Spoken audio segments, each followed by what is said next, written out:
सल्लल्लाहु अलैहि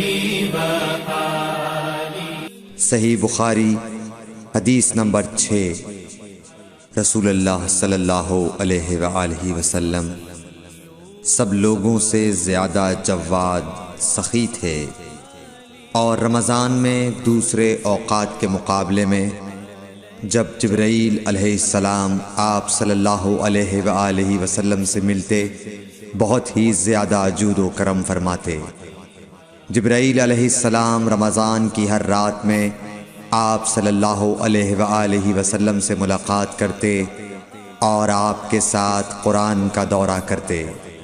गर्ज़ हज़रत सल्लल्लाहु अलैहि वसल्लम लोगों को भलाई पहुँचाने में बारिश लाने वाली हवा से भी ज़्यादा जूदो करम फरमाया करते थे।